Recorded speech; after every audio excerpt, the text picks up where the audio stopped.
Diane Goodman is an educator who came up with, I think, probably one of the better definitions for cultural competence and equity and inclusion. And really what that means in 2019. She wrote this in 2014, but it is used as a model for cultural competence, which is incredibly important for quality patient care as well as interprofessional communication within your own discipline and cross-discipline. It's no longer okay just to be tolerant with other people's countries of origin, their religious beliefs, or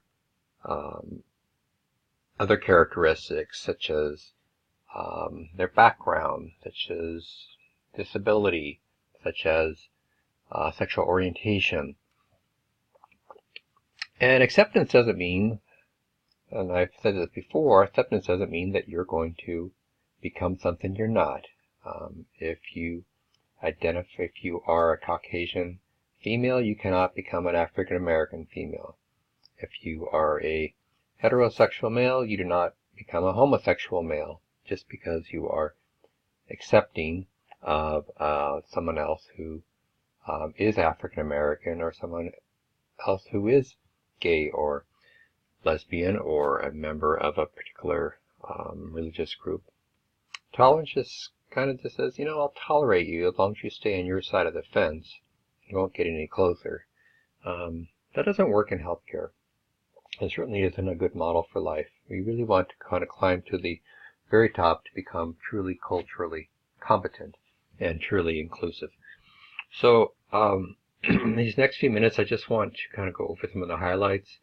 It all starts with kind of understanding who you are as a person and your own background. We all have stereotypes and biases. That includes everybody. There's not one person that doesn't have some. So becoming aware of that is one of the important steps to becoming culturally competent. Understanding and valuing others, certainly understanding the cultural influences, where people are from, what is important to them culturally. And that doesn't mean to lump everyone in a box and say that all people that are Muslim are going to act a particular way. That's not true. Everybody has a different country of origin. Islam, for example, is an incredibly diverse religion and has a lot of different ways of expression, similar to Christianity. And certainly, part of that self-awareness is not to kind of see yourself as superior to others. Understanding and valuing others is valuing the contributions different people bring to a group. I was at a leadership conference actually yesterday, and one of the key points was you need to have a diverse team, different perspectives. And I think that's really important to come up with good strategies to solve problems. I've never really understood why, well, I understand it's about power, but, for example, why a president, for example, would just want everybody under him or her that thinks the exact same way. I would want to bring in people from other political parties or to help me come up with good solutions for problems that affect all people regardless of party, class, culture. I just think that's a diverse group is only going to be help strengthen your organization as long as the people are qualified, and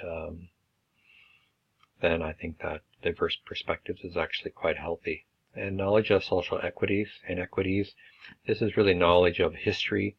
I think it's really hard to talk about gender equality without acknowledging the disparities that have historically affected females. And I think it's pretty difficult to talk about the difficulties facing underserved communities of color without understanding the marginalization of communities of color, particularly in the United States. I think learning skills, integrate you see here is called embrace, integrate, adapt to different cultural styles.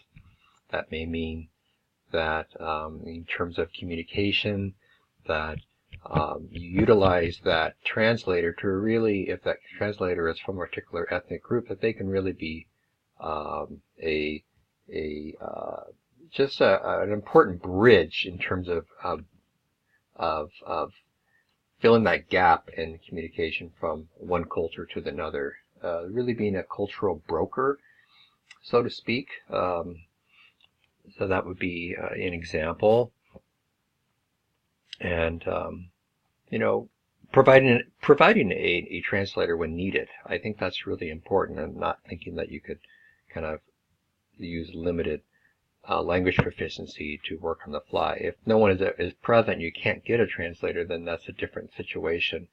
But to provide a translator that's fluent in the language of the person is the right thing to do, and it's actually legal. In other words, it's the patient's right to have someone fluent in their primary language to help if they're not fluent in a secondary language. And then these skills to foster inclusion.